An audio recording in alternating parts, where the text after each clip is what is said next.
Hello friends, welcome back to our channel stock trading simplified में। और आज हम एक नया वीडियो लेके आए हैं स्टॉक एनालिसिस के ऊपर। आज हम दो स्टॉक डिस्कशन करेंगे, एक डिफेंस सेक्टर से और दूसरा सोलर इंडस्ट्री सेक्टर से। ठीक है। तो इससे पहले अगर आपने हमारा चैनल चेकआउट नहीं किया है तो यहाँ हम लोग बेसिक से टेक्निकल एनालिसिस सीखते हैं। और अभी तक हमने टेक्निकल एनालिसिस में कैंडल स्टिक कवर कर लिया है एंड ट्रेंड लाइन की सीरीज अभी चालू है एंड बीच बीच में हम लोग स्टॉक एनालिसिस वाले वीडियोस लेके आते रहते हैं।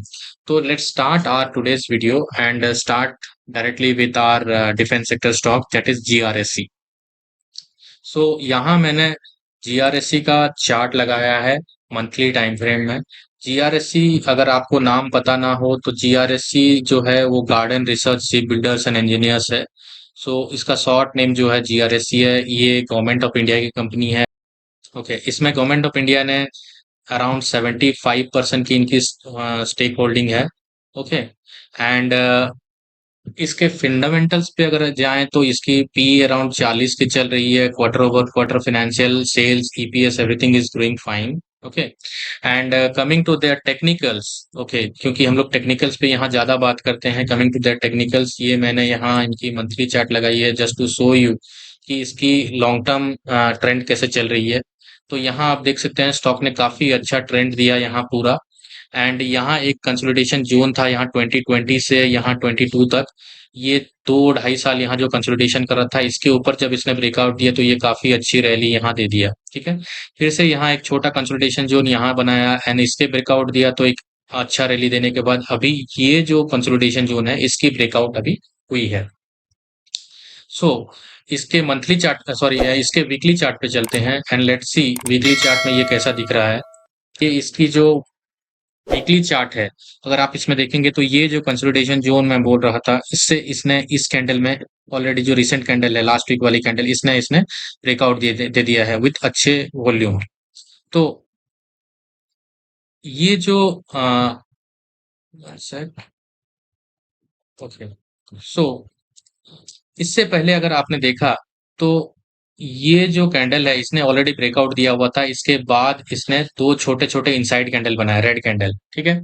और इस कैंडल इनसाइड कैंडल का ब्रेकआउट भी अभी हो गया यहाँ पे। अगर आपने इनसाइड कैंडल वाला वीडियो नहीं देखा है तो kindly go to our playlist and inside candle वाला वीडियो आप चेकआउट कर सकते हैं। उसमें हमने क्लियरली बहुत इजी लैंग्वेज में हमने डिस्कशन किया है इनसाइड कैंडल क्या होता है, उसका ब्रेकआउट कैसे होती है। ठीक है। तो ये इनसाइड कैंडल की ब्रेकआउट भी हो चुकी है। तो इसके जो ट्रेडिंग लेवल्स निकल के आ रहे हैं, ये immediately we can take an entry here. और थोड़ा सा कंजर्वेटिव कोई इन्वेस्टर है तो यहाँ थोड़ा सा डिप का भी इंतजार कर सकता है। बट मैं तो ये ब्रेकआउट पे ही यहाँ एंट्री ले लिया हूँ। ठीक है। तो इसका T1 निकल के आता है 1205 का, T2 अराउंड 1510 का एंड T3 1893, मतलब अराउंड 1900 का लेवल निकल के आता है। जो कंजर्वेटिव ट्रेडर हैं 865 के अराउंड एसएल प्लेस कर सकते हैं। थोड़ा सा जो लॉन्ग टर्म ट्रेडर हैं वो यहाँ 665 के अराउंड एसएल प्लेस कर सकते हैं। ठीक है। इसके लॉन्ग टर्म टारगेट्स काफी अच्छे आए हैं। और अगर मोदी जी यहाँ 3.0 का टर्म चालू करते हैं तो डेफिनेटली डिफेंस सेक्टर और सोलर सेक्टर, ये दोनों में काफी अच्छा इन्वेस्टमेंट आने वाली है। क्योंकि Modi ji already defence sector में काफी अच्छे इन्वेस्टमेंट्स कर रहे हैं। और रिसेंटली जो इन्होंने बोला हुआ कि टर्म 3 में ऑलरेडी जो इंडिया के सारे घर में फ्री बिजली आ जाएगी सोलर एंड पैनल के थ्रू से।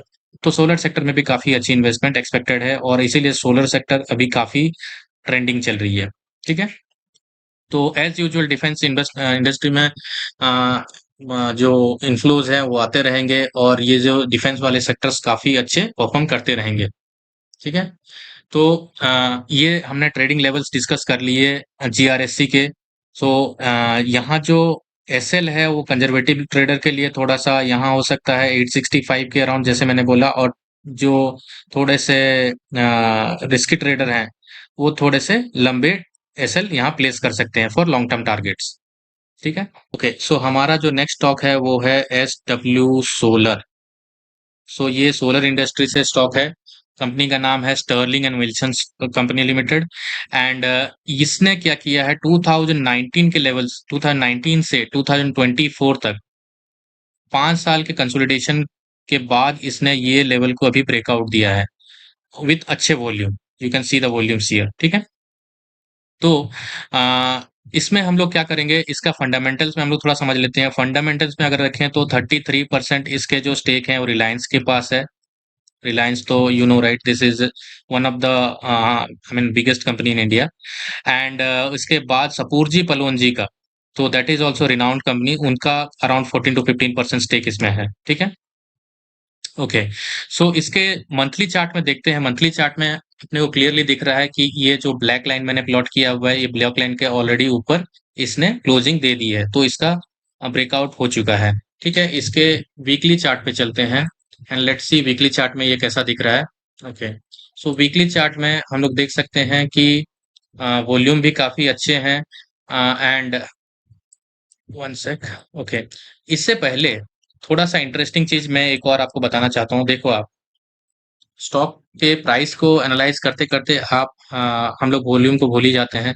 बट यहाँ अगर आप देखेंगे, जब इसने टिप लगाया यहाँ पे वॉल्यूम कितने छोटे छोटे थे, ठीक है। जब यहाँ से ये पिक करना चालू किया तो वॉल्यूम देखिए कैसा अच्छा इंक्रीज करने लगा। फिर जब डिप आया तो वॉल्यूम फिर से ड्राई होने लगे, ठीक है। और जब यहाँ से स्टॉक ने पिक किया, ये देखो कितना अच्छा बड़ा वॉल्यूम है, तो यहाँ मोस्टली बड़े प्लेयर ने एंट्री लिया है। यहाँ बड़े प्लेयर तो इस लेवल को ये डिफेंड कर रहे हैं हमेशा, इस लेवल को हमेशा ये डिफेंड करते चल रहे हैं। तो यहाँ वॉल्यूम पिक किया, यहाँ वॉल्यूम पिक किया, यहाँ भी वॉल्यूम पिक किया। एंड देन यहाँ रिसेंटली अगर यहाँ आप देखेंगे, यहाँ अगर रिसेंटली आप देखेंगे तो यहाँ वॉल्यूम भी पिक कर रहा है, ठीक है। तो यहाँ लास्ट 2-3 कैंडल यहाँ आप देखेंगे तो कितने अच्छे वॉल्यूम के साथ इसने ब्रेकआउट दिया है, ठीक है। Let's go to their daily chart now. So this is their daily chart. Okay, जैसे मैंने प्रीवियस स्टॉक में मैंने जैसे प्लॉट कर दिए थे मतलब लेवल्स, तो यहाँ भी मैंने ऑलरेडी लेवल्स प्लॉट कर दिए हैं ताकि ज़्यादा टाइम ना लगे, ठीक है। तो कंजर्वेटिव ट्रेडर्स के लिए यहाँ 652 के अराउंड का एसएल प्लेस होगा एंड 450 के अराउंड यहाँ एसएल होगा। थोड़े से जो रिस्की ट्रेडर्स हैं बड़े टारगेट के लिए प्ले कर सकते हैं, ठीक है। T1 इसका निकल के आ रहा है 1007 का, T2 निकल के आ रहा है 1486 का, T3 निकल के आ रहा है 2256 का। एंड जो लॉन्ग टर्म टारगेट है वो 3333 का, मतलब 3633 का लॉन्ग टर्म टारगेट मैंने इसलिए दिया है क्योंकि मोदी जी का जैसा लॉन्ग टर्म विजन है, सोलर के ऊपर काफी अच्छा इन्वेस्टमेंट एक्सपेक्टेड है। और अगर सोलर इंडस्ट्री काफी अच्छा परफॉर्म करती है तो ये टारगेट भी अपने को कुछ सालों में या फिर 4-5-6 सालों में ये टारगेट अपने को दिख भी सकते हैं, और मे भी जल्दी भी हो सकता है, यू नेवर नो, ठीक है। But will play for this 1007 और T1 T2 एंड T3 के लिए, and then will slowly gradually हम इसको ट्रेल करते हुए जाएंगे, ठीक है। एसएल जैसे मैंने बोला, अगर कोई कंजर्वेटिव है, ये जो डेली का एसएल है स्विंग लो, इसके नीचे प्लेस कर सकता है। अगर कोई लॉन्ग टर्म टारगेट के लिए प्ले करना चाहता है तो वीकली का जो स्विंग लो है इस एरिया के आसपास वो एसएल प्लेस कर सकता है। Just for disclaimer purpose, this is not a buy sell recommendation,